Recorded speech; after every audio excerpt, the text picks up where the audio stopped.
要做一件新事，如今要发现，你们岂不知道吗？我必在旷野开道路，要在沙漠中开江河。弟兄姐妹们平安，平安。我们要在时刻一起来站立，来赞美我们的神，因为我们的神是旷野中开道路的神，是在沙漠中开江河的神。阿妹吗？阿妹。来，一起来拍手来。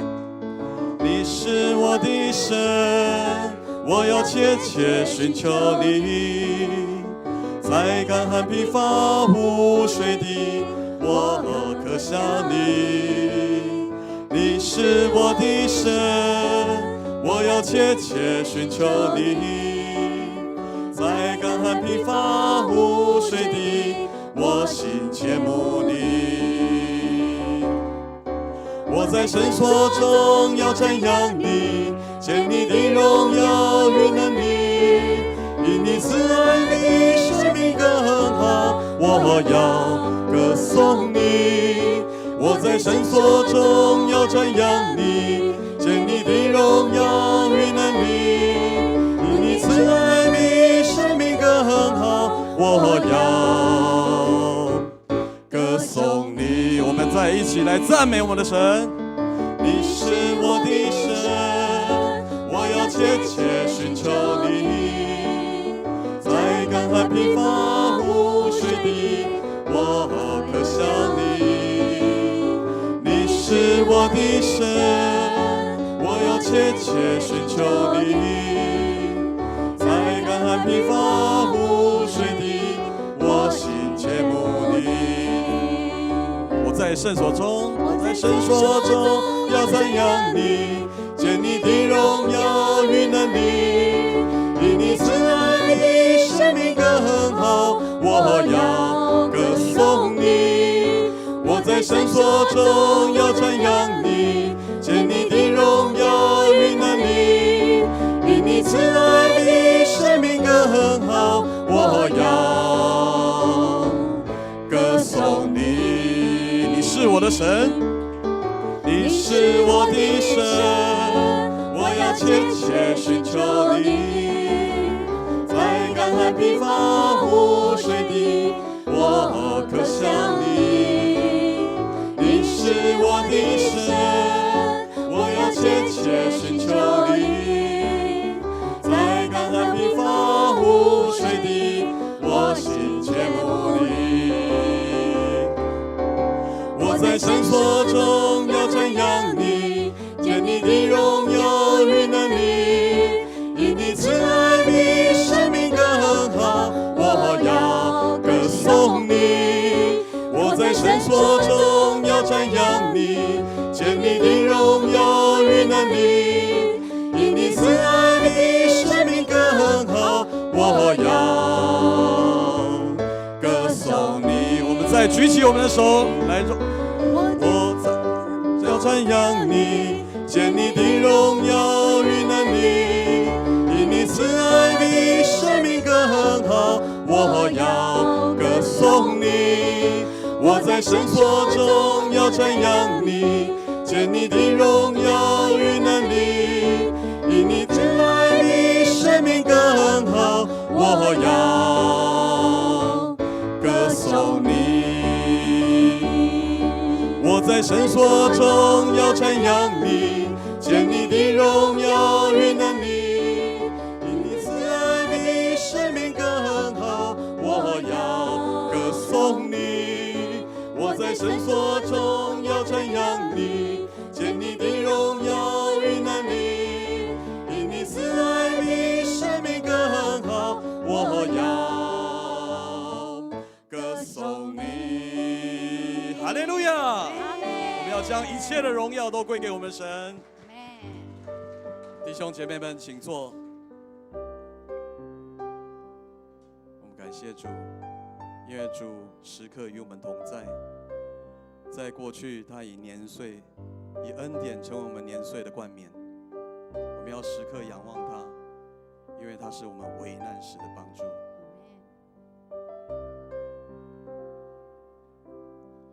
危难临到我心靠你，甚至你必领我度过，你心事为我坚持到最后。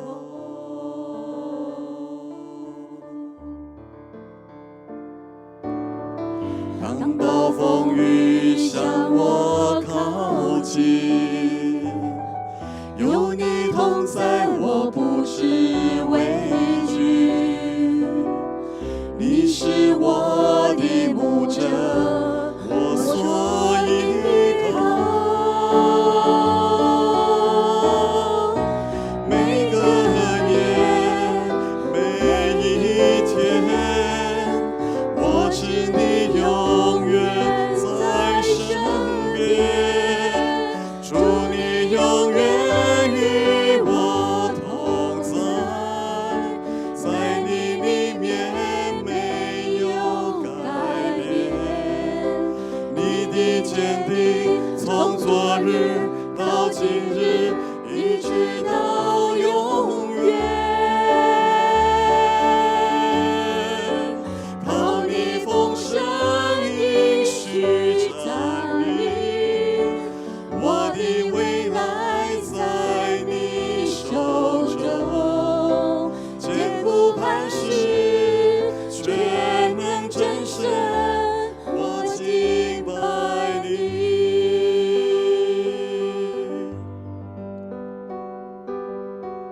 危难临到，我信靠你，甚至你必领我度过，你心事为我坚持到最后。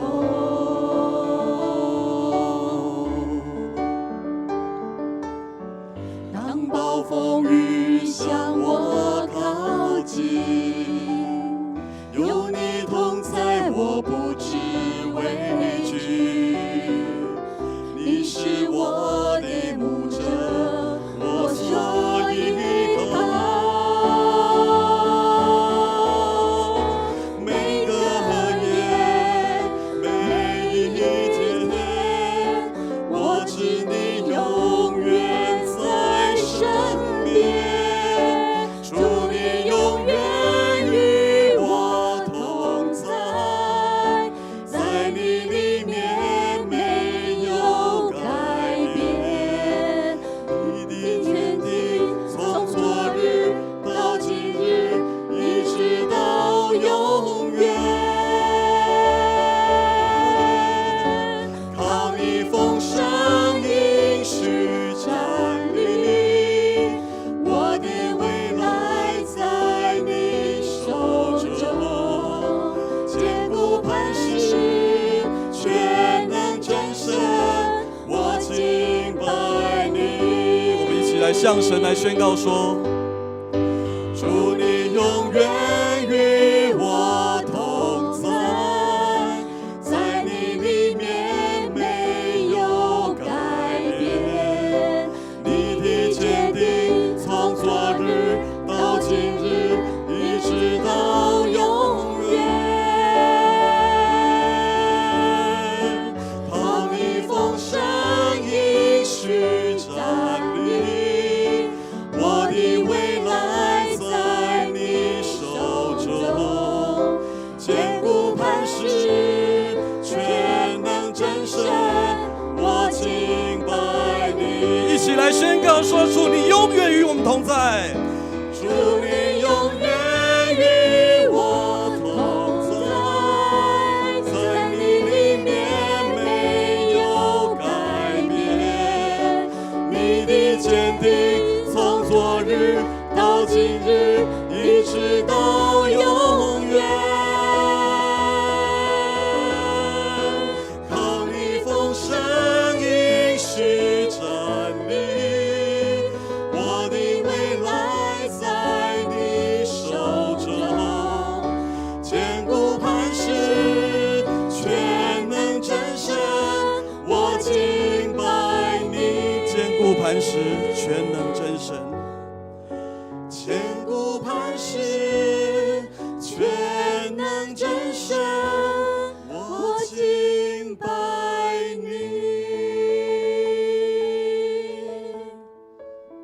感谢主，圣灵与我们同在，因为我们的主是听我们祷告呼求的神。我们要将我们的个人、我们的家庭、我们的国家都要交在神的手中，因为主要掌权在这地。阿们吗？阿们。我们呼求，以信心来呼求我们的神。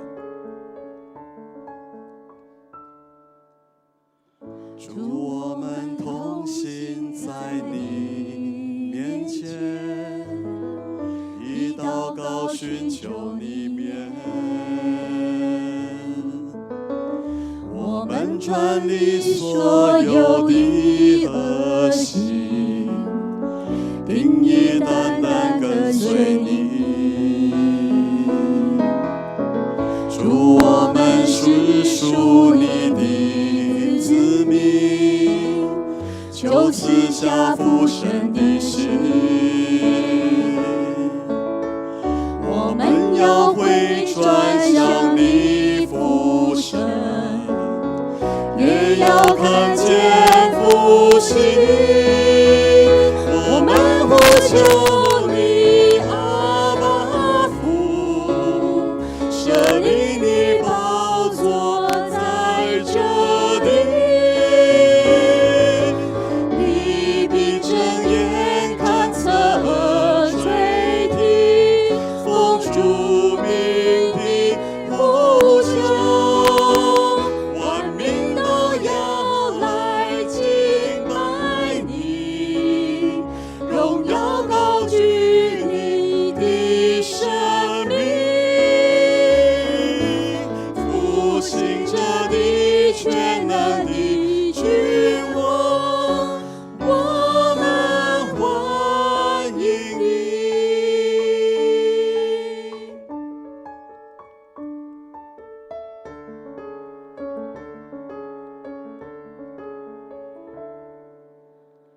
主，我们同行在你面前，以祷告寻求你面。我们转离所有的恶行，定义单单跟随你。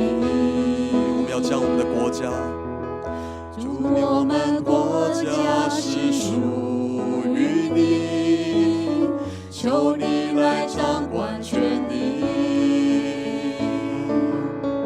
愿你来怜悯医治这地，荣耀再次降临。我们呼求你，阿爸父，设立你宝座在这地，你必睁眼看测垂听，奉主名的呼求，万民都要来敬拜你，荣耀高举你的生命，复兴这地全能的君王，我们欢迎你。一起来呼求说，我们呼求你，阿爸父，设立你宝座在这地，你必睁眼看测垂听，奉主名的呼求，万民都要来敬拜你，荣耀高举你的生命，复兴这地全能的君王，我们欢迎。复兴这地，复兴这地全能的君王，我们欢迎你。是的，主啊，我们欢迎你来到我们当中，因为你是复兴的主，你要复兴这地，你是全能的君王。接着，我们要一起来做感恩与认罪的祷告。我们要一起来读诗篇136篇第3节，请你们要称谢万主之主，因他的慈爱永远长存；称谢那独行大奇事的，因他的慈爱永远长存；称谢那用智慧造天的，因他的慈爱永远长存。主耶和华，你若究察罪孽，谁能站得住呢？但在你有赦免之恩，要叫人敬畏你。我们要赞美我们的神，因为他是万有、公义、怜悯，更是赦罪的神。我们要谦卑在主的面前，一起来认罪悔改，求神再一次怜悯我们，用他的宝血来洗净我们。这个时刻，我要邀请我们所有会众一起开口同声来祷告。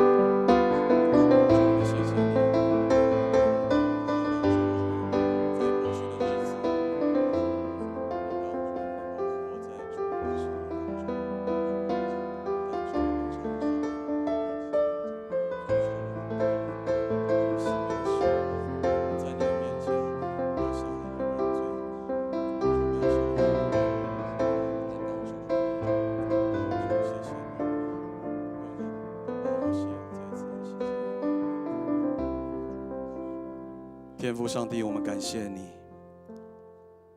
主，你说忧伤痛悔的心，你必不轻看。主，在你的面前，我们要谦卑向你来悔改。主，因为在过去，主你把我们当作宝贝，但我们时常得罪你，我们要向你来认罪。主，我们知道你是何等的爱我们，你的慈爱永远长存。主，凡愿意在你面前认罪悔改的，你必定洗净我们的罪，让我们成为圣洁。我们要求主为我们造一颗清洁的心，使我们里面重新有正直的灵。我们要成为圣洁，来亲近主你。祈求神你继续来带领我们，能够行在主合神心意的道路上，来荣耀主你的名。我们这样祷告感谢，都是奉靠主耶稣基督圣名，阿们。接着我们要一起来读诗篇28篇第8节，请耶和华是他百姓的力量，又是他受膏者得救的保障。求你拯救你的百姓，赐福给你的产业，牧养他们，扶持他们，直到永远。我们的主耶稣是我们身心灵的主，我们也要将我们的思想、情感、意志都要交在神的手中。因为主耶稣说，凡劳苦担重担的，可以到我的面前来，我必使你们得到安息。主耶稣已经应允我们，我们就要将自己摆在神的面前，不要再有忧虑。你的身体当中或许有病痛，你可以将你的手放在你有病痛的位置，甚至你可以为你所知道的亲朋好友，他们的身体、他们的心灵或许正经历创痛、创伤，我们要为他来祷告。我们要为那些曾经得罪我们的人来祷告，在主的面前，我们要宣告，我们要饶恕这些得罪过我们的人，因为神是全能医治的神，他要将全部的医治放在我们每个弟兄姐妹的心中。这个时刻，我邀请我们所有弟兄姐妹一起开口同声来祷告。主，谢谢你，你帮助我们能够经过那死荫的幽谷，也不怕灾害，因为主你必与我们同在，主你的杖、你的竿都要安慰我们。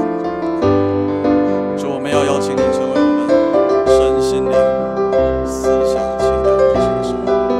我们要将我们的忧虑交给主，我们要为我们自己，为我们的弟兄姐妹有病痛的，主求主你亲自来医治释放，帮助他们能够再一次站立，来见证荣耀主的名。我们谢谢你。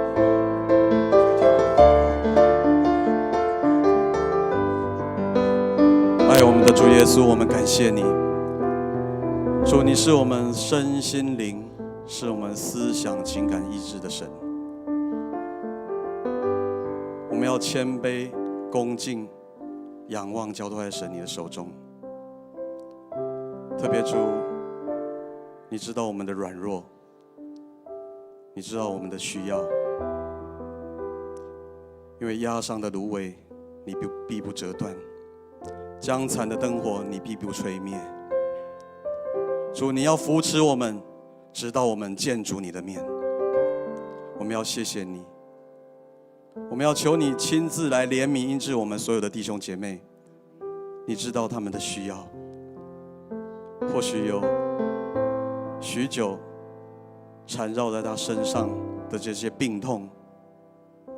主，我们要向你来祈求，求你来怜悯医治他们。主，我们弟兄姐妹当中有心灵欠缺，有心里难受的，我们要求主你亲自来安慰、释放、扶持他们。主，你也要帮助我们，能够用你的话语成为我们的力量，坚固我们的信心，勇敢地向着标杆来迈进。主，我们谢谢你，我们要将我们教会的弟兄姐妹，我们的肢体都仰望交托在神你的手中，求你亲自来看顾。这样祷告感谢，都是奉靠我主耶稣基督圣名，阿们。接着我们要为主日来守望，我们一起来读希伯来书11章第6节，请。人非有信，就不能得神的喜悦，因为到神面前来的人，必须信有神，且信他赏赐那寻求他的人。我们要为我们的牧者、长执、合心同工，所有的弟兄姐妹都能够同心合一，在我们迦南教会来服侍我们的神，也要在迦南、在桃园成为一盏明灯，让更多人能够进入教会。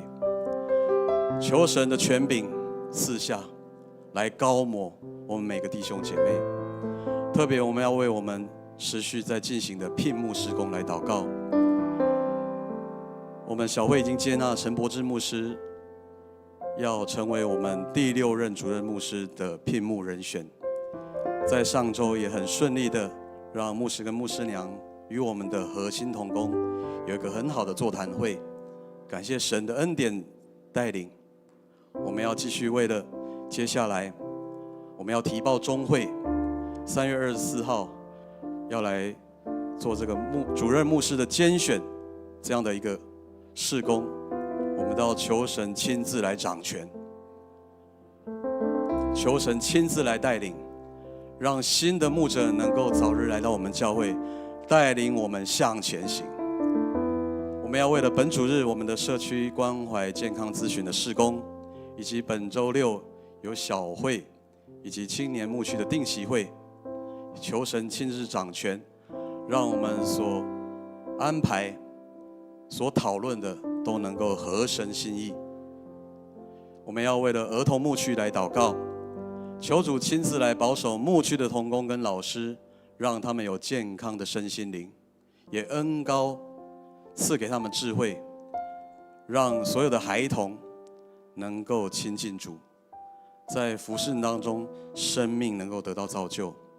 我们要求主来帮助，让每只小羊在从小的时候都能够在教会的牧养灵命得到成长，能够建立一个稳固的信仰根基在他们的生命当中。主耶稣说，让小孩子来到我的跟前，不要禁止他们。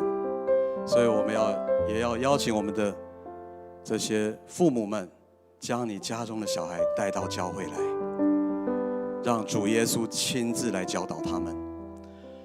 最后，我们也要求主的灵同在，带领保守儿童牧区在各样的事工，特别是在儿童幼儿的阿嘎贝，以及复活节的 special 的阿嘎贝、夏令营这些活动的筹划跟执行，都能够平安顺利。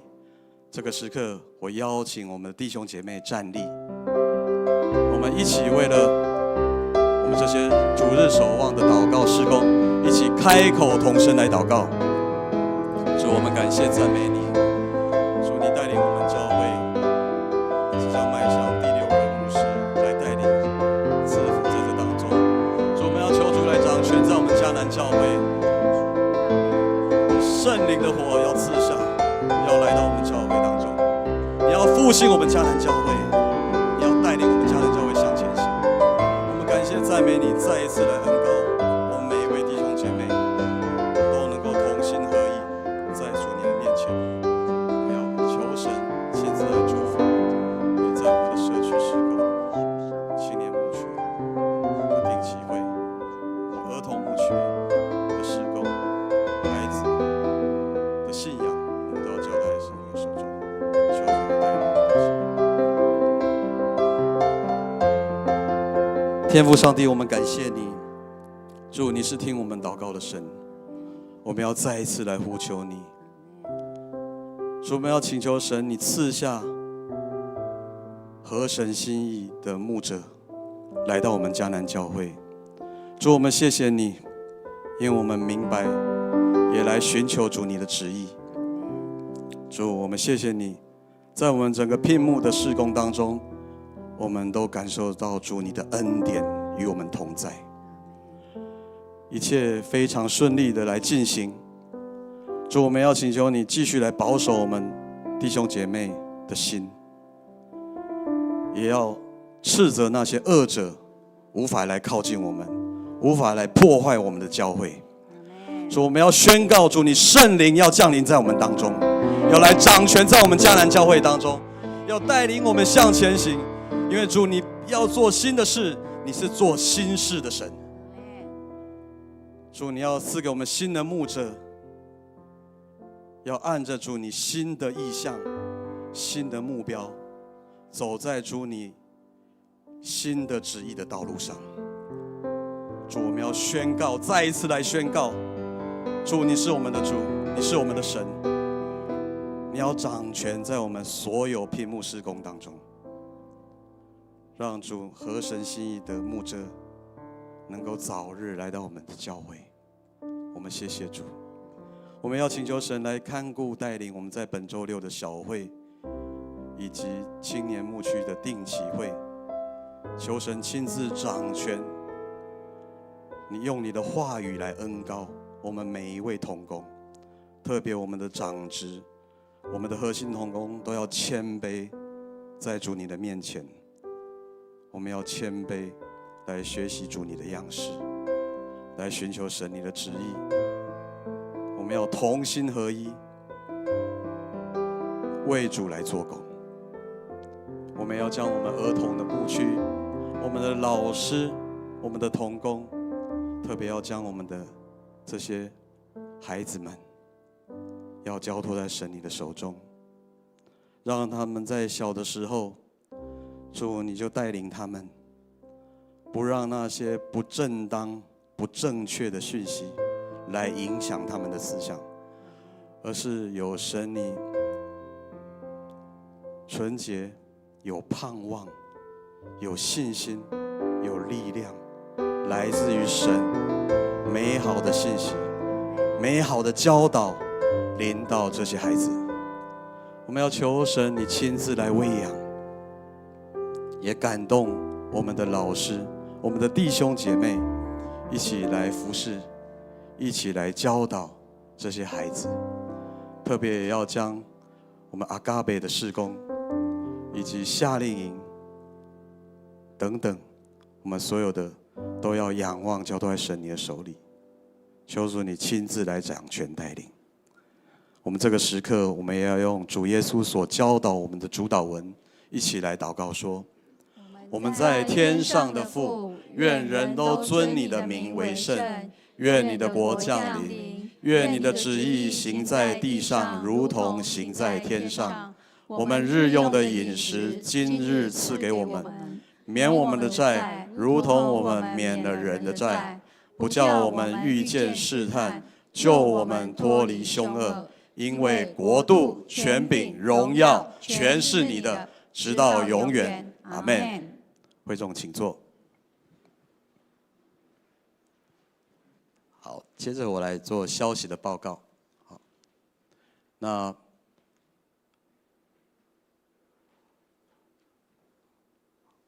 在本会的这个消息报告当中呢，今天我们早上非常感谢，也欢迎陈牧师跟牧师娘来到我们当中。我们也要感谢陈牧师，陈柏芝牧师，在本主日来讲道勉励我们。在这边，我代表教会来向他感谢。好，小会的报告呢，在下个主日是我们3月第1个主日，也要举行我们本年度的第2次圣礼典。那在这个礼拜6，就是小会的当中呢，我们也会有问道礼，在我们49号的501会议室召开553次的小会，好，那请我们的小会员要来注意这个时间。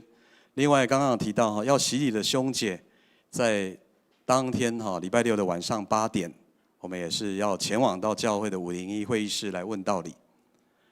好，我们今天主日呢，在刚刚第一场台语礼拜结束后呢，在我们49号的1楼有这个迦南医疗关怀咨询的活动，这个是我们传道部的事工，每个月的最后一个主日都会有这样的医疗关怀咨询呢，是要来服务我们的社区，所以我们欢迎我们的兄姐，之后也能够来注意这样的事工，一起来参与服侍我们的社区。好，另外就是社区的事工的消息报告呢，有迦南的松年大学已经开始要来招生了那上课的地点是在我们49号，那这个我们欢迎我们有兴趣的社区的新朋友一起报名来参加。那有很多的班别我们可以按照我们的这个意愿来报名参与。那也请我们的兄姐来推荐带领更多人来进入教会来参与这个松年大学。好，另外就是生日助学金的委员会的报告，2024年的第1期的生日助学金即将已经在上周开始来申请了那请我们有需要的这个申请的这些学子们，注意到这个干事室来领取这个申请表，填写完毕，放在干事室的办公室里面的这个申请盒即可。另外是教界的消息，新竹中会妇女的公祷日即将在这个礼拜5 3月1日在新竹教会来举行，那报名费每人是150元。那想要参解的这些姐妹们呢，我们可以向处瑜长老来报名。好，肢体的消息，我们在2月28日周3这个礼拜3，我们配合国定假日呢，全时同工当天是放假的但是我们教会仍然有开放，是在早上的8点开始到下午5点，我们的管理员会在我们的教会当中。好，另外就是我们这个要求神来安慰在第8组。这个谢创旭弟兄已经蒙主恩召，那在上周5前2天已经完成各项后事的事宜那我们感谢神的恩典，在这个事一切都顺利，我们也求神继续来带领安慰遗族，在家属身上保守他们让他们的这个心里面能够早日得到释放，得到安慰也有神跟我们众人来这个关心。来关心他们。好，另外就是第6组的谢松郎老师的妻子，黄素清师母呢，也是在前2天2月23号礼拜5离世。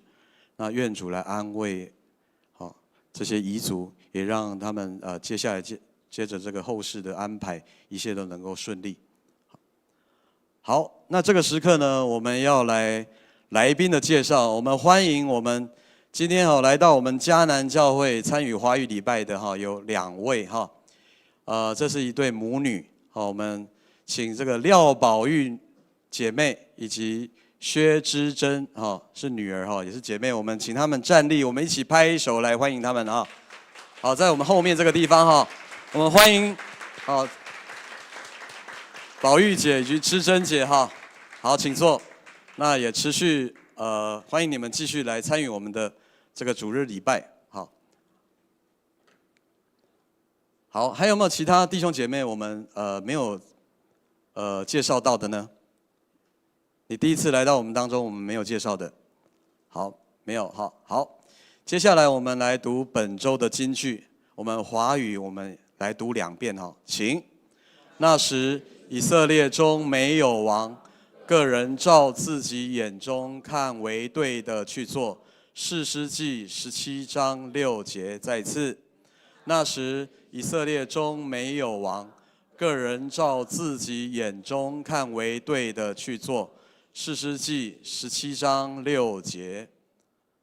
好，接下来我们要来奉献。奉献是基督徒感恩的表现，是出于甘心乐意。如果您不明白奉献的意义，请用祷告来表达您的感恩。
救赎的主，满心感谢赞美你。迦南教会是你圣灵的居所，迦南的每一个人是你用生命重价所买赎回来的宝贝。我要使我们能承接你从创世以前就预备的一切恩典，并赏赐我们儿女的身份。父神，感谢你在主日的清晨可以来到你的面前来亲近你，并呼喊你为阿爸父，是何等荣耀的恩典。我们要纪念耶和华我们的神，因为得获财的力量是从你而来的。今你儿女甘心乐意的在你面前，将你所赏赐的金钱、时间、才干，并我们口中的赞美，愿如馨香的祭，献在我主台前，求主悦纳。祷告奉靠主耶稣基督的名，阿们。请坐。好，我们接着要来读上帝的话语哈，记载在旧约圣经士师记第16章15到19节。那由我来读单数节哈，请会众来读双数节。我们用圣经起应的方式，我们一起来读今天的圣经。第16章第15节，戴利拉对参孙说：“你不向我坦诚，还说你爱我，你已愚弄我3次，没告诉我你为什么有那么大的力气。”戴利拉天天问他，他被纠缠的厌烦极了。终于把秘密告诉戴利拉，他说：“我的头发从来没有剃过，因为我一出生就献给上帝做离俗人。如果我的头发剃了，我就会失去力气，跟平常人一样软弱。”戴利拉知道参孙已经把秘密告诉他，就派人去对非利士的首领们说：“请再上来一次，他已经把秘密告诉我了。”于是他们再来，并且带了银子来。戴利拉哄参孙睡在他腿上，然后叫人来把参孙的7根辫子剃掉。事后，戴利拉折磨参孙，因为他真的失去了力气。以上。接着我们要邀请陈柏芝牧师来到我们当中，来讲道。他所要勉励的题目是“迦南必须守则”，迦南必须守则。各位弟兄姐妹，大家平安。在过去这个礼拜当中，发生了很重大的新闻，好，觉得我们每一个弟兄姐妹都要一起来关注。首先看到的呢是日本在时隔34年啊，他们的股市回到快5年前的水准，突破39000点啊。这是日本他们说好像他们的经济要复苏了，他们那个泡沫化终于失落了30年，终于要结束啊。有的人相信日本的经济会更好，但是有的人相信呢，日本的经济可能还是会变糟，这只是一个表象。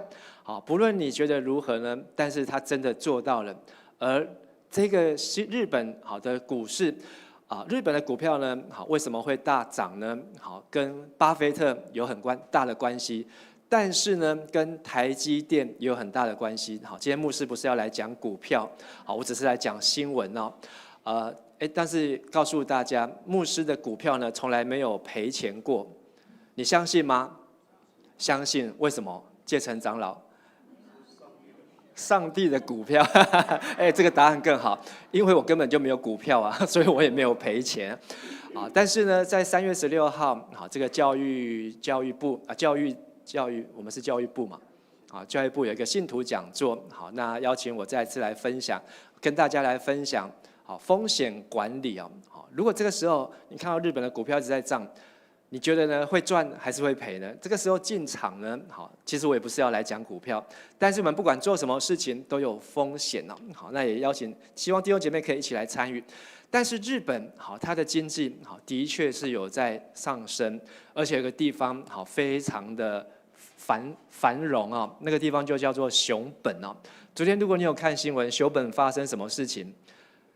台积电在日本设的第一间厂，是12寸，最小的是12寸晶圆厂，半导体在那边设厂，日本政府砸了上千亿来补助上千亿日币来补助，但是呢，在开幕的当天，昨天呢，这个首相叫做安田吧，什么？岸田。什么什么好，按什么什么田好，跟我只记得安倍晋三前面那一位但是呢，这个首相他也宣布说，日本要加码7000亿日元再设第2个台积电的厂所以在日本熊本呢那边的房价那边的物价那边的薪水就算你是扫地工的薪水、清洁员他的时薪都翻倍都翻倍，所以日本人很兴奋。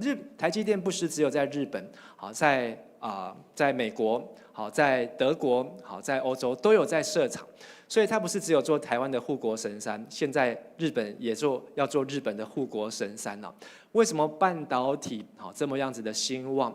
同一天2月22号那一天也有一个重大新闻，就是 NVIDIA， 知道这是什么东西吗？黄仁勋NVIDIA 就是黄仁勋他们现在已经画上了等号这个台湾囡仔呢，他在美国的公司呢，创下了纪录，什么纪录呢？一天公司他靠股票赚了多少钱呢？2770亿，一天2770亿，不是日币，也不是台币，美金，台币多少？6兆多。好，2770亿，刚好是一家可口可乐公司的市值。可口可乐卖多久？卖了几十年啊，快要100年，他们也才有2700亿美金。也是一家 Netflix， 好 ，Netflix 卖了多久？从1997到现在也是做了27年，他们才有2700亿。黄仁勋 NVIDIA 一天当中一个公司就增加这么多。黄仁勋好，他也成为好全世界第21大的富有的人，好，他的身家一天进账好，他现在接近是700亿美金哦，好，700亿美金，这么多的钱好要做什么呢？如果你有这么多的钱，好，可能有很多的事情，但是呢，好，他们都有梦想，好，都有梦想在追逐。所以呢，你可以看到，不是只有在 NVIDIA， 还有另外一家叫 AMD， 还有一家叫做超微美，有没有听过？好，这3家呢，都在美国的股市呢，好，非常的抢手，非常的抢眼。但是他们都有共通点，这3家的 CEO 都是哪一国人？都是台湾人哦，好，都是台湾人，2个台南人，1个嘉义人。而超微美他们的制作的好的这个他们的工厂设在哪里？就设在台湾，就在桃园，在八德，好，就在八德。所以这是一个对台湾来讲，好，台湾囡仔好，现在走路怎样？有风啊，好，所以当一个台湾人值不值得骄傲？值得骄傲。但是我要告诉大家，日本人35年前也是这么骄傲。好，日本人35年前，哇，他们在夏威夷买多少的房子？他们在巴黎买了多少的地产？也是这样子，苦了30几年哦。到这个礼拜，好，他们才开始靠着台积电，也不能说靠着台积电，但是他们看见了希望。所以告诉我们，人生世界上不变的道理。好，我们如果一辈子追逐金钱，好，追逐世界，好，这个世界会让你得到满足，但是这个世界也会伤害你，也会让你失望。但是你追逐神，你追逐上帝的国，上帝不会伤害你，上帝也不会让你失望。我们一起来祷告。亲爱的天父上帝，感谢你带领我们在主日再次的敬拜，再次在你的面前。我们也为着世界的变化，我们再次祈祷。即便人赚得全世界，却失去了基督所赏赐的生命，这些的财富，这些的股票，都要转眼即逝，化为云烟。求主让我们定睛上帝的国，让我们看见比这世上更美好的价值，就是耶稣基督所赏赐复活的生命。让我们能够朝着这样子的目标，能够迈步向前。也愿你今天的话语再次帮助我们每位弟兄姐妹，让我们能够听见、听懂，还能够明白，并且遵行。我们这样祷告祈求，奉主耶稣的名。继续要跟大家分享士师记。上个礼拜在这边讲到其中一位士师叫什么殿？基甸啊，基甸是第5位的士师，但是在第5位士师到参孙，今天要讲参孙，过了7个士师，真的是每下愈况，遭到一个不行。因为士师记让我们看到，他们对上帝的话听不完全，最后就会变成完全不听。当基甸打了胜仗，但是他不起来治理，他的儿子，他的后代就被修理。基甸有几个儿子？70个儿子被谁杀掉？被他自己的儿子杀掉。好，小老婆妾的儿子来杀掉，只剩下一个。所以上礼拜留下一个很有名的故事，好，就是他们要找一棵树来当他们的王，但是没有人愿意出来治理，最后通通一起被修理。士师记就是在这样的7次循环当中，每一次上帝就兴起不同的外族人来修剪他们。到参孙最后一个士师，他们被修理的最惨，因为他们面对的是哪一族人？非利士人。非利士人是海上民族，他们是3000年前，好，就是在地中海，在克里特岛的地方，然后他们在岛上就发明了铸铁的技术，因为他们在那个岛上很坚硬，他们就要用很硬的工具，所以他们发明了铁具，然后呢用铁制成武器，然后就登陆这个巴勒斯坦，上来迦南地，就那边占那块地。所以当迦南人约书亚要进去的时候，他们有一个支派就是但支派，就是参孙那个支派，他们的责任就是要把非利士人赶出去，赶回去海上。你觉得你是但支派，你会不会去打他们？好，我们只有木头，我们只有铜器，好，我们没有铁器，我们只有木头做的车子，他们有铁做的车子，我们绝对打不赢。圣经当中各个支派，他们都有努力在迦南地去占地得地为业，就只有但支派，他们一场战役都没有去打，而他们就这样节节败退当中，他们又被修理，因为你又看到圣经说他们又得罪上主哦。什么样得罪？就是去拜偶像。而这一句话出现了第7次，士师记里面出现第7次，所以说有7次的循环。这一次上帝把他们交在最凶狠的非利士人手中，几年？40年，40年。现在是中华民国113年了，在中华民国这113年当中，曾经有戒严。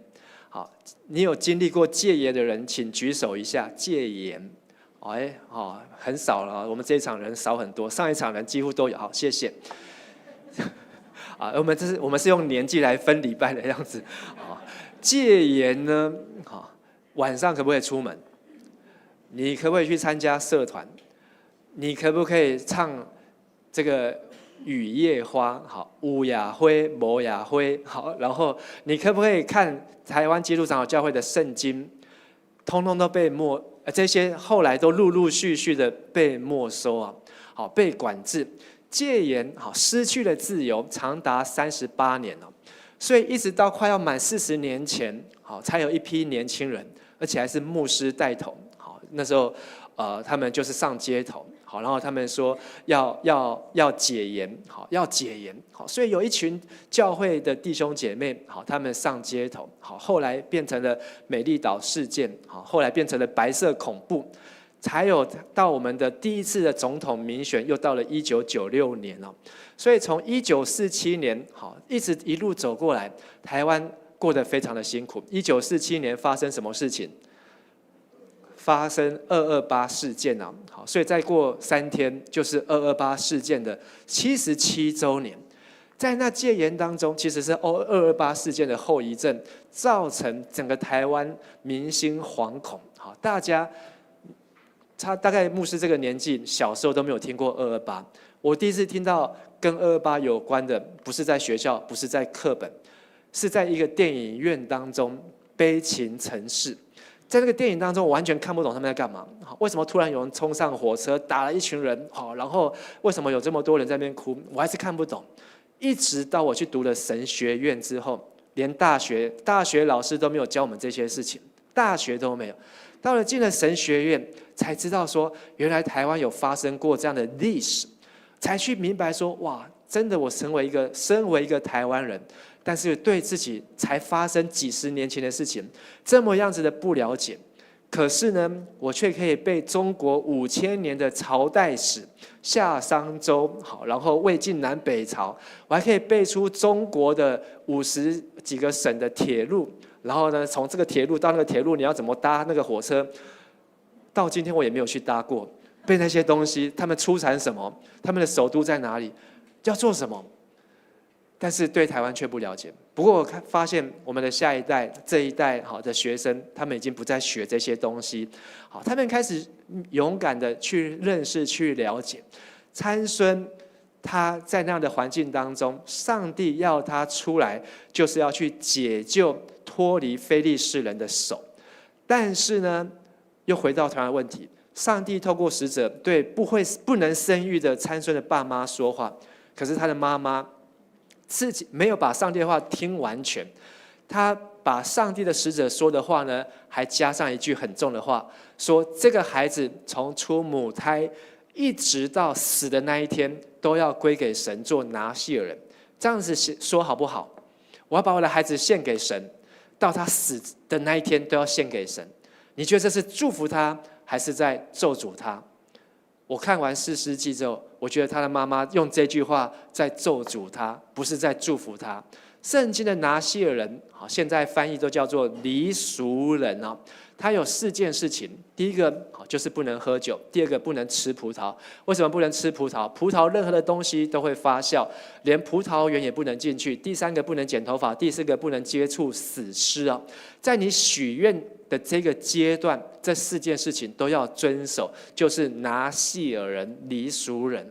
所以他第8节，这是摩西说的期间，这是有一个 period， 这是有一段时间的，不会一直这样下去。他的妈妈却加码，把上帝的话加重在他的孩子的身上，一辈子都要做拿细耳人，不然他就要死。换句话说，他如果不做拿细耳人，他就要死。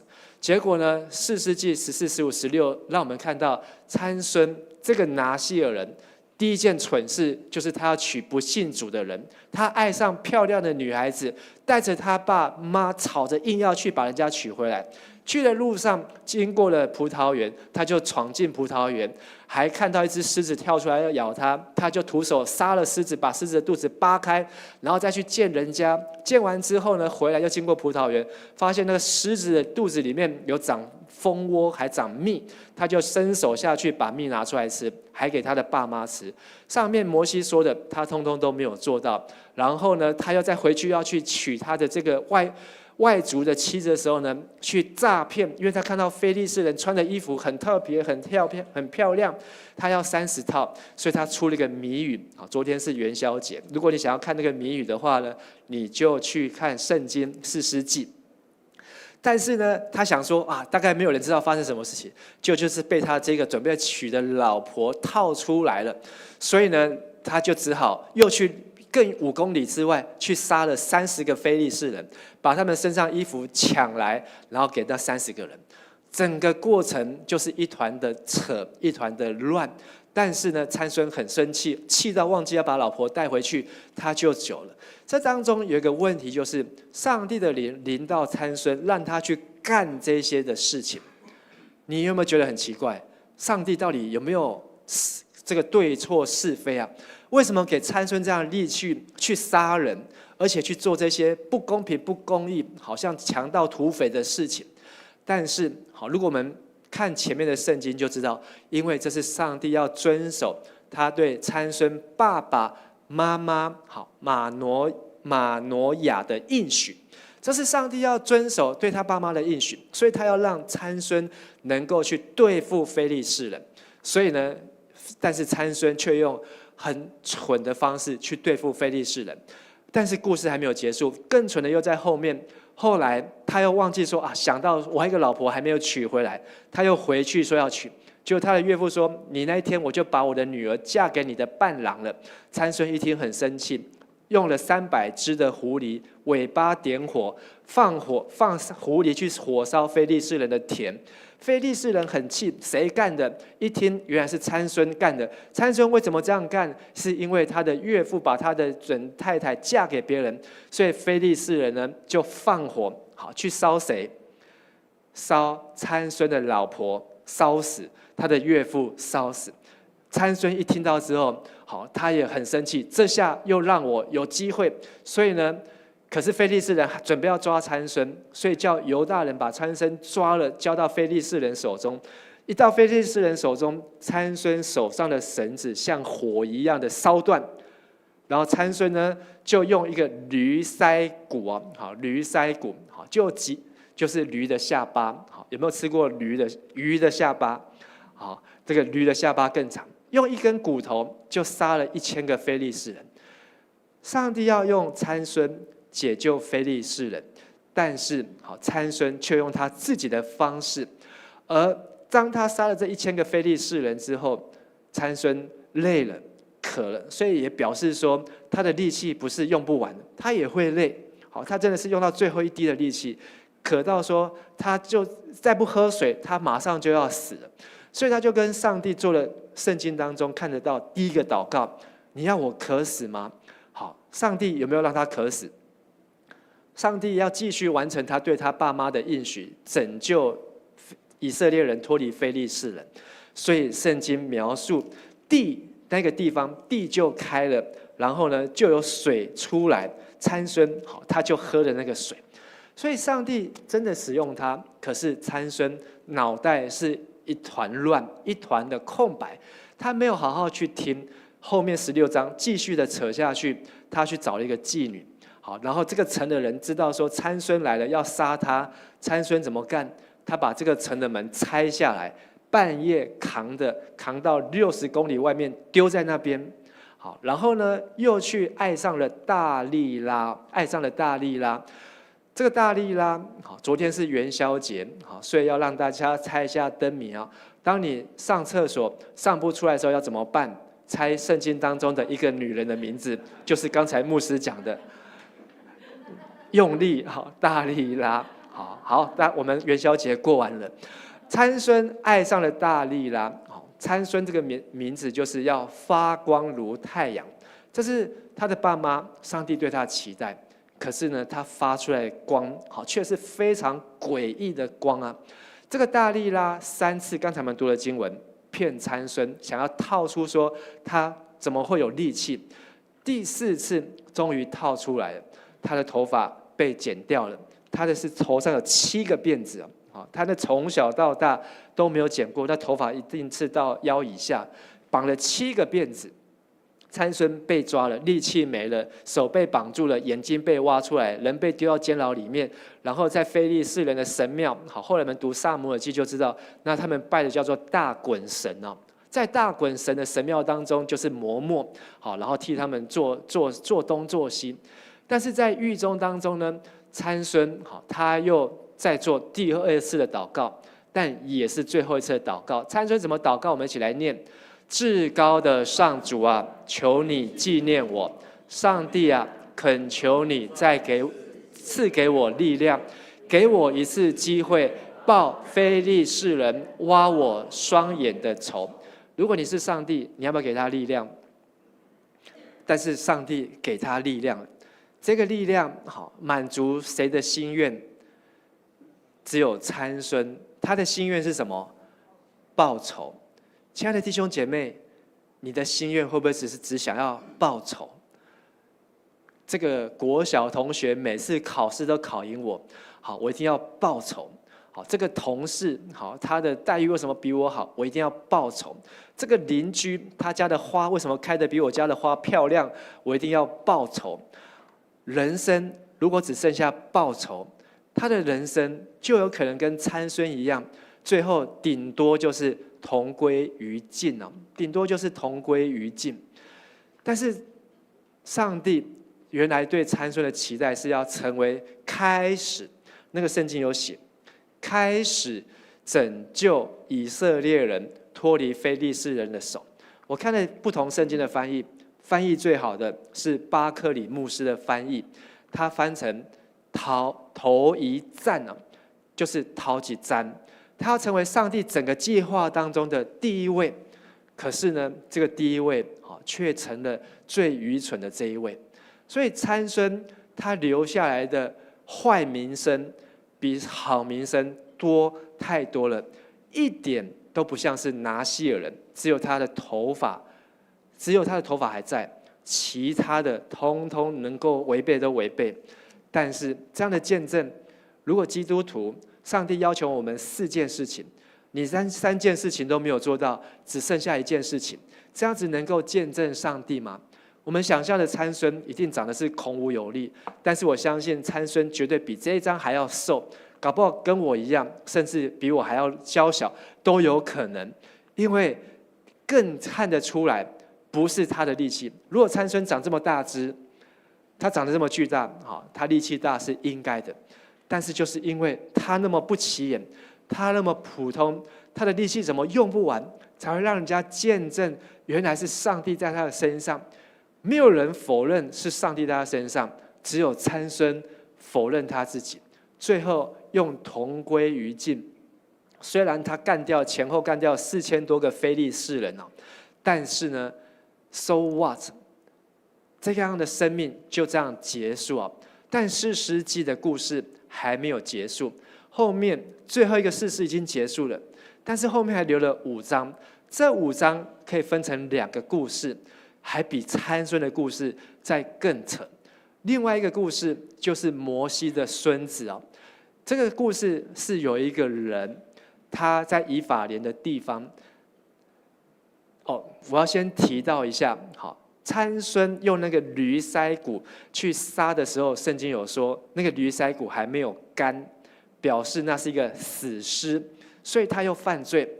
后来大利拉一直要套参孙的话，其实参孙也不是白痴，可是他为什么被套？因为大利拉太聪明了。为什么大利拉一定要这么聪明？因为非利士人的5个王来告诉他说，如果你套出答案，我们每个人给你1100银子，5个王就多少？5500银子。所以大利拉想说冒险啊，好，这个就像是买了这个 NVIDIA 的股票一样，好，我一定要死命的，就是要把它套出来，真的被他套出来，所以他就有这5500的银子。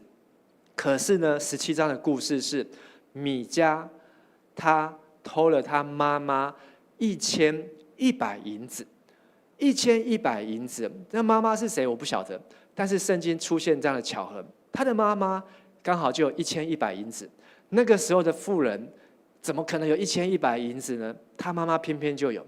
所以我合理怀疑米迦的妈妈是谁？就是厕所蹲不出来的时候，要大利拉。只是怀疑，但是圣经没有写出他的名字。所以这个米迦听到他的妈妈在咒诅那个小偷，上帝啊，咒诅那个小偷，让他绝子绝孙，不得好死。米迦吓到，赶快把1100银子拿出来交给妈妈，说：“妈妈，你的钱在这边。”这个妈妈没有把他吊起来打屁股，他的妈妈还说：“耶和华祝福你，上帝祝福你。来，这200银子拿去做一个神像，然后呢，就让他的儿子去拜这个神，做一些我们搞不懂的事情。”然后米迦就开始有这200银子，造了一个神，还造了以弗得，跟基甸一样。后来米迦因为他不是祭司，有一天他遇到一个利未人，我们知道他就是摩西的孙子。他问他：“你在这边做什么？”他说：“我没事干。来，你来我家当祭司，你是利未人，你有留着利未人的血统。来当我们家当祭司，我付你薪水，1年这样子，多少？1年这样，不是10万，1年10块，10块银子。他偷了他妈妈多少钱？1100银子。那如果这个祭司要用这样的标准，他要做多少年才有1100银子？要做110年哦。110年，人家是一个晚上就赚2700亿美金，110年呢。所以摩西的孙子为了10块钱，1年10块钱的银子，说好，我做。但他可以做吗？他不是亚伦的后裔，他是摩西的孙子啊。后来这个故事我要加快，就是整个但还在跟参孙有关，整个但支派他们已经四散流浪。不知道去哪里，经过了米迦的家，又看到他家有这个神像，就跟这个神像好跟他祷告，我们可不可以去那个地方成为我们的产业？祷告完之后说可以去，他们就要去。要去之前呢，把米迦的神像抢走，还把摩西的孙子抢走。他们问这个摩西的孙子说：“我们现在要去那个地方，那个地方呢已经离海很远了，而且我们绝对可以占领。你要跟我们去，你要做一个家的祭司，还是要做一群家族，我们一群支派的祭司呢？”摩西的孙子想一想说：“我要做一群人的祭司。”他就这样去了。1年多少钱？不知道，圣经没有写。但是呢，他就去了。圣经说，他们就去霸占了拉邑城，在那地方定居至少200年，一直到北国被掳的时候。北国是被掳，是主前721年，被亚述帝国来灭掉。亚述从北边来，但就是搬到最北边的地方。第一个被消灭的就是这一群人，包括摩西的后代。圣经说，摩西的孙子叫做什么丹？约拿丹。摩西的儿子叫做什么顺？叫做革顺。但是呢，摩西的孙子做祭司，而约拿单的子孙继续在但那个地方做祭司哦，所以这就变成他们的家族的行业，都在服侍米迦偷他妈的钱，后来拿到了钱所做的偶像。有没有觉得很扯？他们自己在家里面盖了一个教会，但是教会上面挂的不是十字架，他们在上面挂的可能是一个撒旦教的像，他们可能在上面教会挂的是一个观世音的像。你能够想象这样的画面吗？但是在士师记都已经画出来给我们看了。摩西的孙子召金，但是亚伦的后裔才能够做大祭司，但是他们对于上帝的话一点都不了解，也没有想要好好的去听，以致他们自己的后代比基甸的后代还要惨。虽然基甸的后代都死光了，可是他们的后代也没有比较好。而最后的故事是最扯的故事，这个故事横跨3章啊，从士师记的19章到21章。如果我们是按着我们周报上面新眼光的读经灵修，你在接下来这个礼拜当中，你就可以好好的来看这个故事到底扯到一个什么样的程度呢？有一对夫妻，其实他们不是夫妻，是先生的小老婆。这个小老婆吵架了，是因为小老婆外遇，吵架跑回去他的娘家。这个先生呢，后来又要回去他的娘家，把这个小老婆要娶回来。娶回来之后，这个岳父很开心，一直留他，连续留了好几天。最后一天，这个先生说：“我一定要走，我一定要离开，不管天再多晚，就要离开。”结果真的天很晚。他们就在路上必须要过夜，可是呢，他们说他们不要在外邦人，他们要在以色列人的城过夜，所以他们就到了最近的便雅悯支派的城，叫基比亚城，在那边过夜。但是那天晚上，他们住在一个老人的家，基比亚城的人都冲出来，到那个老人家的门口说：“把你们家那个客人交出来，我们要强奸他。”问题是这个他不是女生的他，是男生的他，表示这个城有什么问题？很严重的同性恋。让我们看到创世纪罗德带他女儿逃跑的时候的样子，就是所多玛俄摩拉。而这个先生怎么做呢？他把他的太太小老婆推出去门外面，然后门再关起来，他的太太就被轮暴强奸，从半夜一直到天亮。这个先生一句话都没有走。天亮的时候，不晓得他太太小老婆是死是活，把他放到驴背上，然后回到家中之后，发现这个小老婆死了。这个先生把他的小老婆用刀切成12块，每一块送到一个支派。这个支派收到之后说，到底是什么事情？一问，居然是便雅悯的人干了这个事情。他们总共出动了40万人，来到便雅悯的门口，说：“把基比亚的人交出来，不然我们就要打你。”便雅悯更凶，要打就打，来呀！便雅悯有多少人？后来我们才知道，便雅悯也不过2万多人，40万人打2万多人，谁会赢？当然是40万人。可是打了2次都输，这2次以色列的40万人就少了4万人，剩下30万人。11个支派，每一个都吓到，他们都在哭。然后呢，又去找亚伦的孙子，请你帮我们问上帝，我们到底还要不要打，还是我们现在就回去？但是一问之后，上帝说：“你们可以去打，而且你们会赢。”所以第3天去打，果然一打赢到一个程度，就是便雅悯一路追，杀到便雅悯的大本营，甚至把便雅悯的人都杀光，女人也杀光，孩子也杀光，只剩下到最后的600个还在打的人。便雅悯2万多人，剩下600个人。打到这里的时候，他们11个支派好像突然做梦醒过来之后，说：“哎呀，我们的兄弟12支派快要没有了，变成11个支派了。便雅悯快要没了，怎么办？不能再杀了。而且他们还反过来说，他们也不能够绝种、绝子、绝孙，因为我们有答应上帝，我们不让我们自己的孩子嫁给或娶便雅悯人，所以他们就想到说，旁边有个城，去抢他们的老婆，去抢他们的少女来，所以他们就去抢到了400个女人，还不够。他们的长老开会说，再去他们自己的马拿西的示罗城，再去抢婚抢妻，用这样的方式。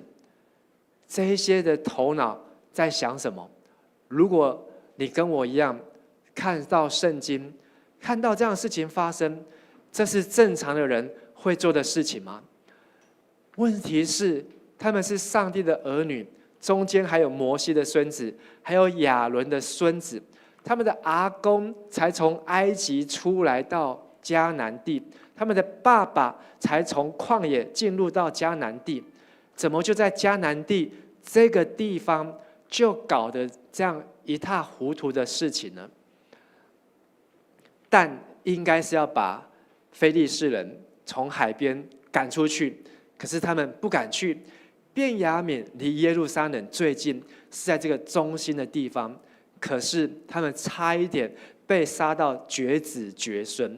如果那一天便雅悯继续被杀下去，会发生什么事情？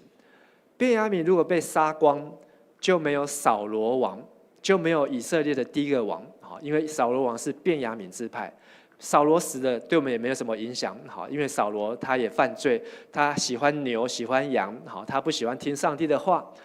但是呢，如果没有便雅悯支派，就没有保罗，我们就没有罗马书，我们就没有加拉太书，我们就没有保罗的书信可以看。所以上帝留下便雅悯支派，一直到我们可以看得到新约的时候，还有便雅悯支派。但是这一群人，他们因为听不完全，上帝说的听不完全，最后变成完全不听，为非作歹。所以他们所思所想的都是照自己的想法。从基甸后来的基甸开始，参孙开始，还有我们刚读过的耶弗他，耶弗他也本来应该是一个很好的士师，可是他自己乱下了一个咒诅，他要出去打仗，他跟上帝许愿说，如果上帝你让我打赢这场仗，回来之后第一个出来迎接我的人，我就要把他献给神，烧掉献给神。就第一个出来迎接他是谁？他的女儿，是他的女儿。太好，你们都有读圣经，是他的女儿。所以士师记就是一路扯到最后这一章21章最后这一节，我们一起来读。那时以色列中没有王，个人照自己眼中看为对的去做。士师本来应该要成为王，可是士师有的爱金子，有的爱银子，有的爱以弗得，有的爱女人，有的爱名声爱地位，而且他们不是做上帝眼中，他们早就把上帝说的话放到一边，抛到脑后，按着自己的眼中。哇，今天日本的股票大涨，赶快冲啊，冲去日本。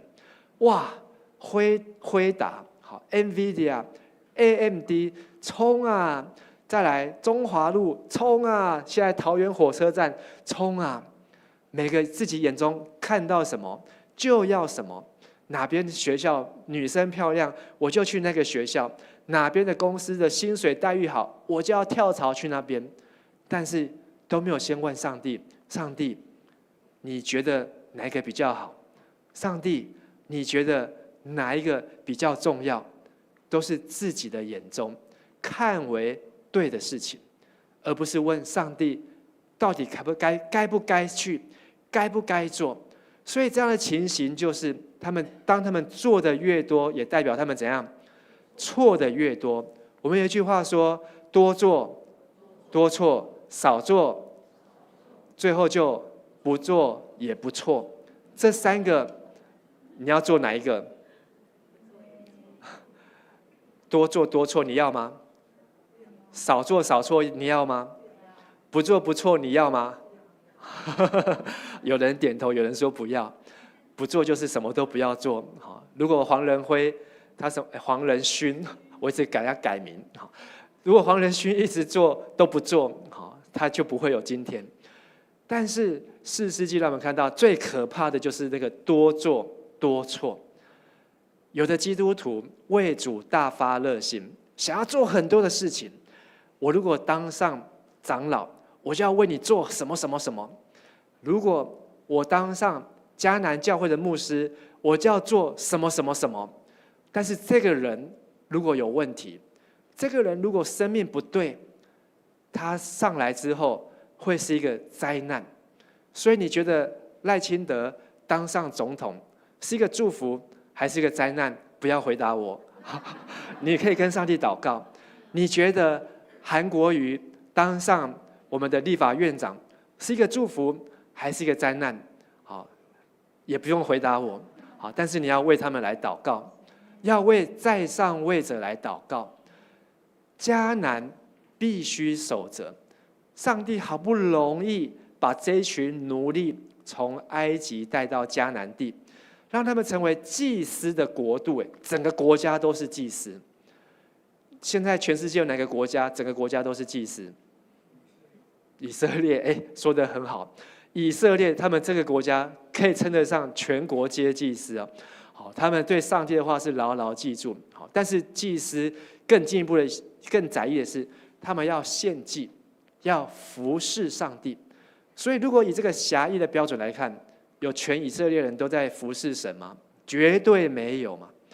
所以，但是偏偏在3400年前，在埃及的旷野当中，就有一群人已经被上帝预备好，整个国家200万人都是祭司的国度。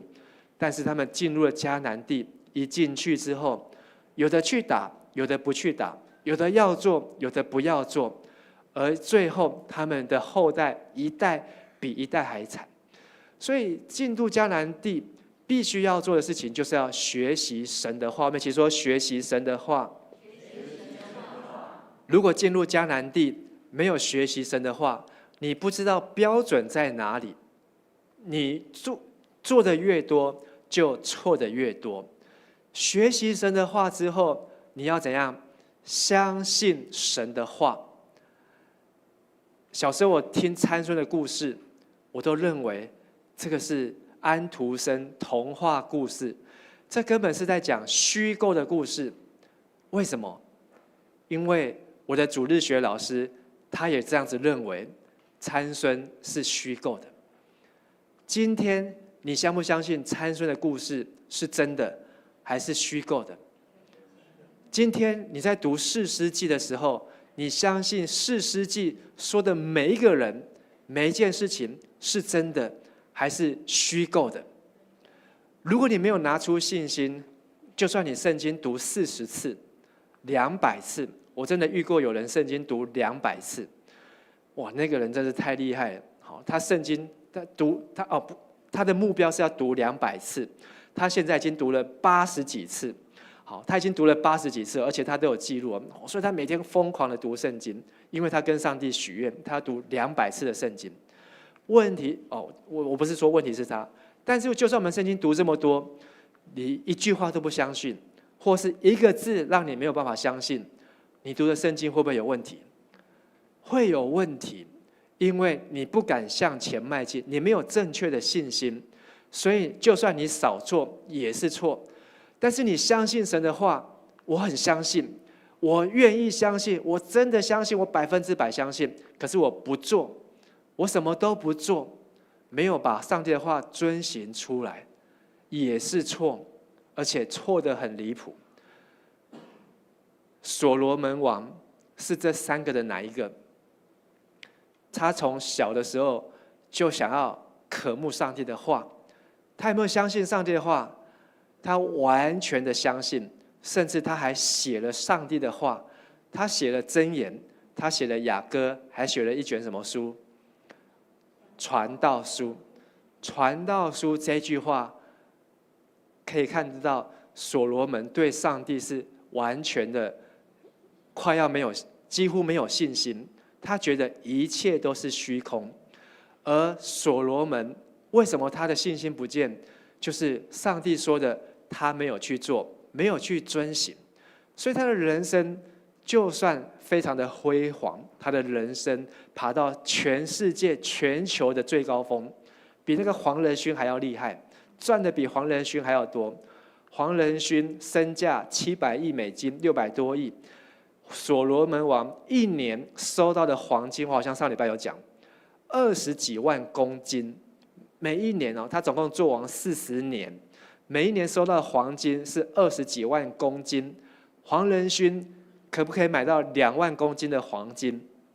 不要说20几万，2万公斤，去买看看。连续40年，所罗门在1000年前，900多年前，他就已经达到世人的巅峰，但是失去神的话，他整个人生急速的堕落、坠落，还有陨落。最后他怎么死的？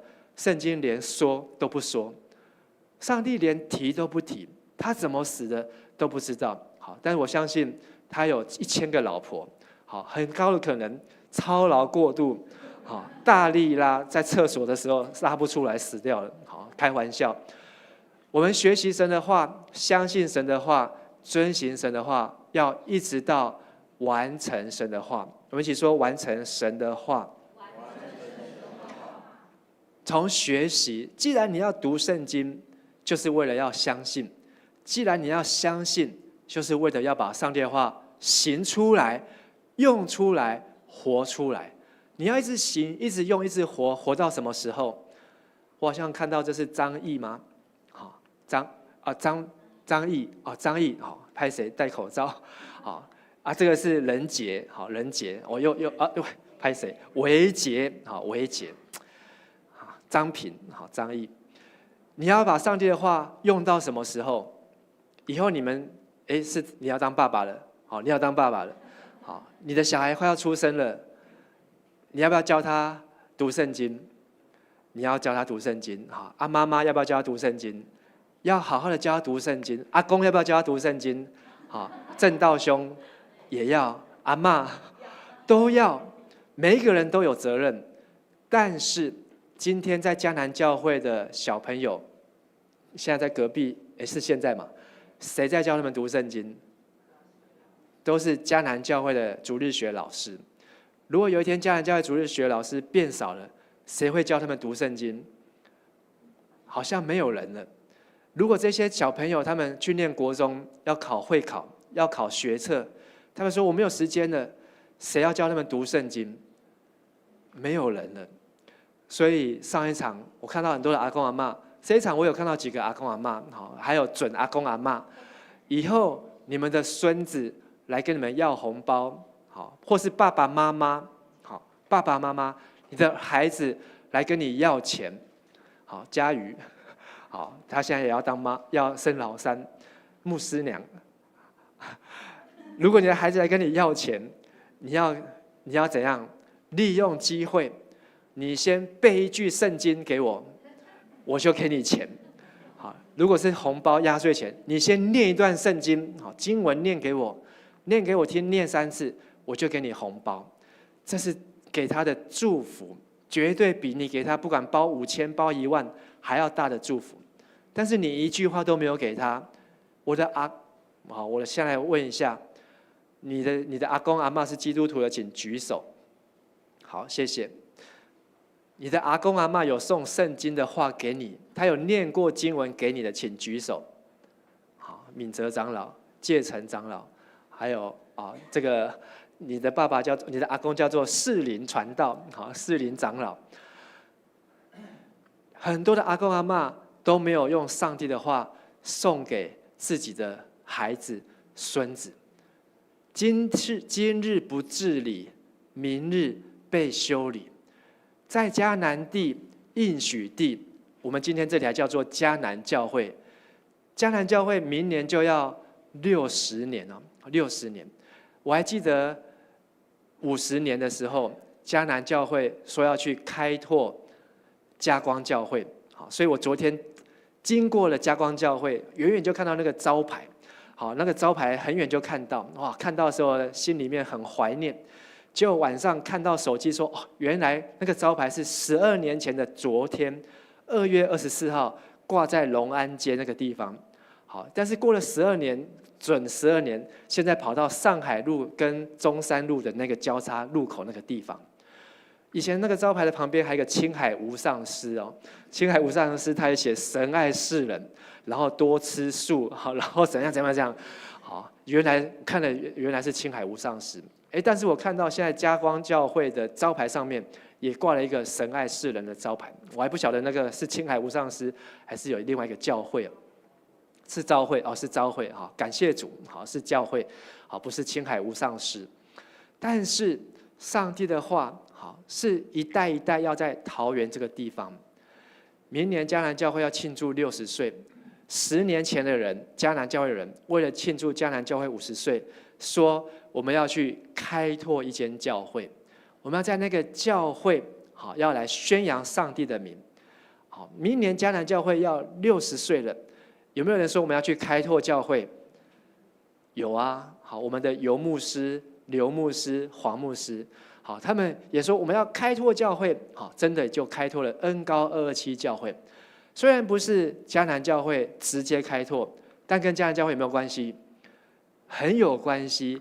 迦南教会的牧师、迦南教会的干事、迦南教会的长老、迦南教会的执事、迦南教会的会友，都有在这里面。某个角度来看，也是迦南教会，虽然他们的母会叫做草踏教会，但也是跟迦南教会一样，都是在新竹中会啊。所以我们要祝福恩高227教会，祝福嘉光教会，好，为每一个教会来祝福，也要祝福迦南教会。上帝给迦南教会的使命，不是只有在未来的60年，因为60加60也不过120。但是我要告诉大家，140年前，马偕来到了桃园，桃园那时候叫做桃安恒，好，桃安恒表示种了很多的桃树。这个地方没有教会，这个地方没有人听过上帝，听过耶稣。这个地方没有人在宣讲圣经，一定要在桃安恒这个地方有教会。所以桃园教会那时候本来是在南崁，就在桃园设立，明年就要满140年了，明年就要满140年。所以140年来，是因为上帝的话一直在这边。如果这140年来教会都不读圣经，这140年来教会都不读上帝的话，宣扬上帝的话，那这140年后教会会长什么样子？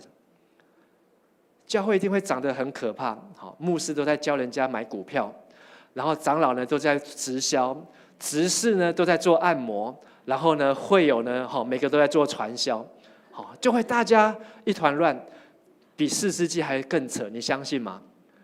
因为4世纪已经证明给我们看了，可以继续的扯下去，无限的扯。但是因为有上帝的话，我们才有一个中心准则偏离。所以迦南教会要怎么样走未来60年的路？其实上个礼拜牧师有在礼拜堂跟核心同工分享，没有什么没什么撇步啊，不是什么双翼，不是什么装备，不是什么幸福小组，不是什么 GLM， 就是只有这一本好好的读，大家好好的看，迦南教会60年、80年、100年、400年都没有问题，因为耶稣说天地都要废去，我有神的话一字一句都不会废去。但我们如果把这一本废去了，然后呢就学参孙，就学摩西的孙子，就学这一些无名氏的这些后代便雅悯人，真的教会绝对会出乱。所以我们好好的思想，求上帝帮助我们。好，我们在这个礼拜接下来有小组聚会时间，大家可以好好的分享，更重要的是一起祷告。我们不要任意而行，而是要与神同行。4世纪的结论就是这一群人都欧北来，但还好士师记它的下一卷书是什么书？路得记。路得记如果是犹太人来念，他会把它一次念完。所以路得记看到的希望就是大卫要出生了，而大卫所代表就是真的爱上帝的话的那个人，他才成为真正的王，真正的士师，真正的领导者。所以最后这4句话，牧师也要邀请大家，我们一起来读，请处瑜长老来，我们一起来读。我和下一代要学习神的话，听清楚神的话。我和下一代要相信神的话，想清楚神的话。我和下一代要遵行神的话，记清楚神的话。我和下一代要完成神的话，讲清楚神的话。那个是崇恩吗？是崇恩，好，比较远看不太清楚啊。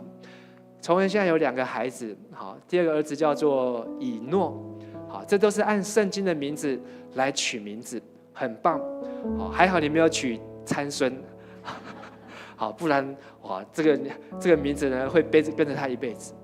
以诺与神同行多久？300年，上帝就把他接去了。一个读上帝话的人，一个愿意把上帝的话放在每一天当中，300年，不是被受苦受难的40年，而是充满幸福的300年。就算这300年你都没有任何的股票，就算这300年你都没有跟风跟到买到那个可以在家躺着干，然后在那边每天爽的这种日子，但是这300年每一天与神同行，你好好的想一想，你要选择哪一个？特别年轻人，你现在正准备要投资，你正准备要买房子，年轻人，你正准备要生孩子，你要好好的思想，哪一个是真正对你的生命有帮助？邀请我们大家，我们一起起立，我们一起来祷告。请敬拜团来到台上，我们不是只有为你自己祷告，为你的下一代来祷告，为我的下一代来祷告，为我们的下一代来祷告，让下一代的儿女在这个地方继续的学习神的话，相信神的话，遵行神的话，直到完成上帝的话。亲爱的天父上帝，我们要为我们的儿女，为我们自己，为我们的下一代，为教会的下一代来祷告。特别在少子化的今天，我们的下一代充满了各样的担忧、恐惧、惧怕，他们对未来更是充满了怀疑，而唯有上帝的话能够使人的心真正领受进入平安。我们有责任把上帝的话学习好，有责任帮助下一代明白领受遵行神你的诫命和教导。不管是哪一代，马街那一代，亚伯拉罕那一代，每一代都有责任要完成上帝的话，因为这是耶稣给我们的大使命，要完成耶稣的使命，耶稣的话。让我们把上帝的话用刀子牢牢地刻在心中。今天我们愿意成为一个拿西尔人，我们愿意向上帝为我们的孩子来许愿，我们用我们的愿望祝福我们的下一代，而不是辖制他。今天我们愿意为我们的教会的年轻人，为他们来祝福，让迦南教会的年轻人，恩高227教会的年轻人，嘉光教会的年轻人，所有在桃园，所有在台湾，所有全世界教会的年轻人，都有上帝的话同在，都有上帝的恩高同在，都有上帝的话的光照，能够领导这个世界，能够治理这个世界。就像是台湾在140多年前，148年前，有这一群的宣教士翻转了台湾，改变了台湾。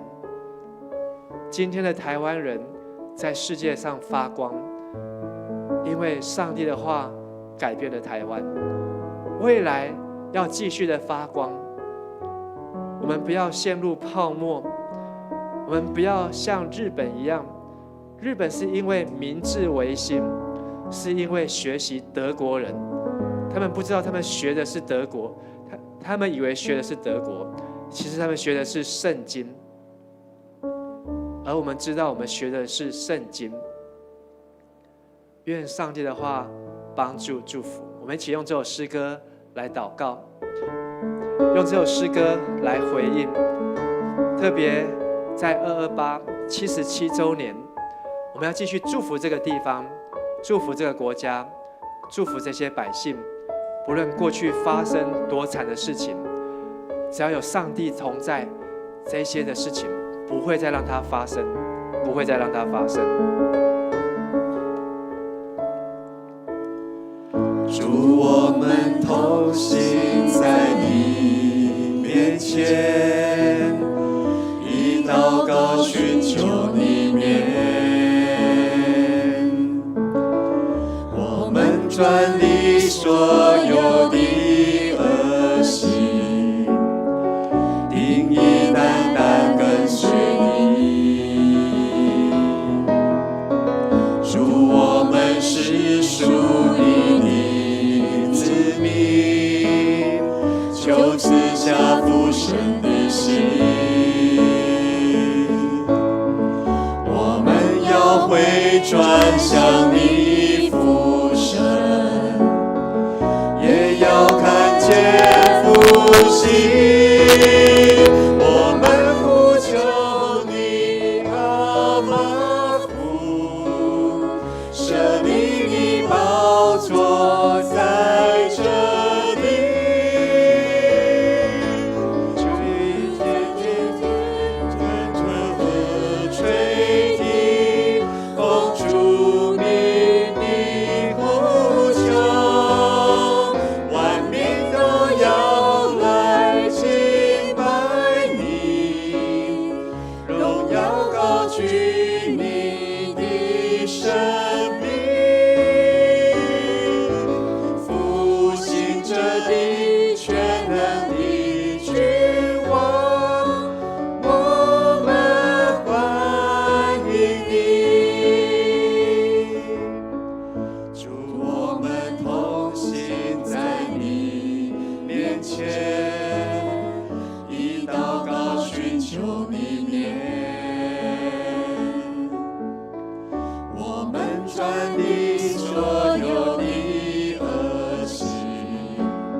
掌管台湾，你来掌管全地，愿你来怜悯医治这地，让上帝的荣耀降临这地，荣耀再次降临。我们举起手来敬拜，我们呼求你，阿爸父，设立你宝座在这地。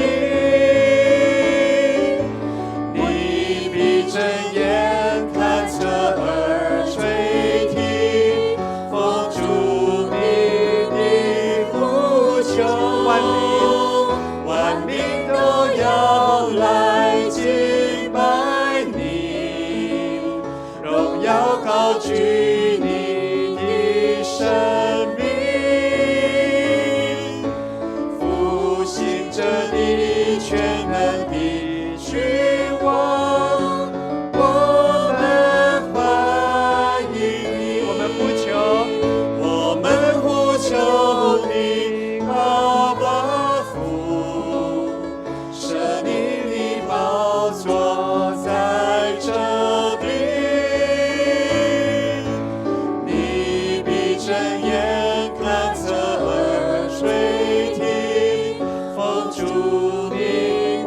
下一代，为着你的儿女，为着你的将来，他们都是属神的子民，是君尊的祭司，是神圣国度的百姓。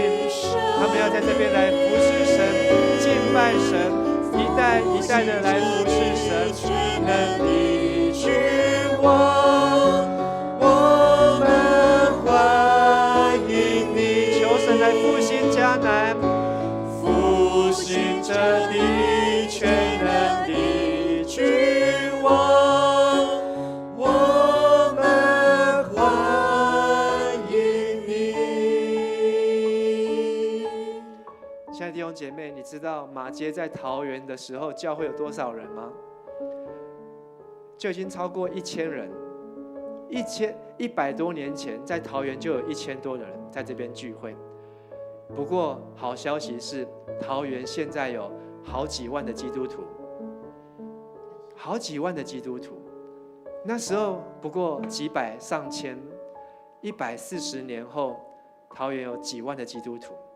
今天桃园每增加一间教会，我们就应该要感谢神，要赞美神，因为上帝的话要临到桃园的大街小巷，上帝的话要从你的家的客厅，从你家的房间，从你的书房，从你的床开始传出来。不管你在什么地方，在你的办公室，你要把上帝的话传出去，读出来。上帝的话若被盖住了，上帝的话若长灰尘了，不管怎样的复兴，只是多做多错，带来更大的灾难。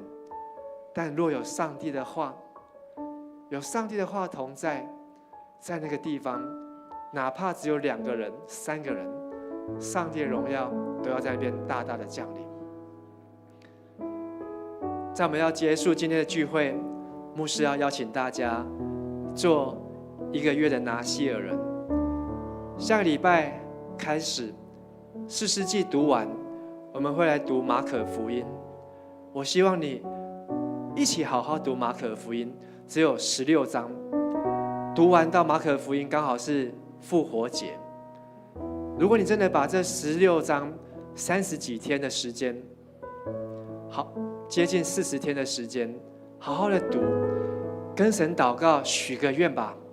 复活节的那一天，你要什么？复活节的那一天，你要看见什么？做一个拿西尔人。好，不过你可以去剪头发，你可以去喝酒，你可以去吃葡萄干，因为耶稣说那一切都已经钉在十字架上。但是你要寻求神，好好的读神的话，跟神许愿，让上帝在今日的复活节给你一个祝福，给你一个礼物，哪怕是癌症，哪怕是医生说没有药了，哪怕是医生说我们医院不行，你去别家医院，哪怕你的老板说我们公司今年要裁员，都不用怕，有上帝的话，好好的读，去经历上帝的同在，上帝一定要大大的祝福你。愿主耶稣基督的恩惠、天父上帝的慈爱、圣灵的帮助、圣灵的感动与神的儿女同在，使你们能够学习神的话，明白神的话，相信遵行神的话，并且完成神的话，从你们这一代到你们的下一代，到永永远远。阿们。拍掌，把荣耀归给神。哈利路亚。这个时刻，我们再一起来敬拜我们的神，来赞美我们的神，因为我们的神是在旷野开道路，在沙漠中开江河的神。阿们。你是我的神，我要切切寻求你，在高高平凡无水地，我可相依。你是我的神，我要切切寻求你，在干旱平凡无水地，我心切慕你。我在绳索中要瞻仰你，见你的荣耀与能力，因你慈爱比生命更好，我要歌颂你。我在绳索中要瞻仰你，见你的荣耀与能力，因你慈爱比生命更好，我要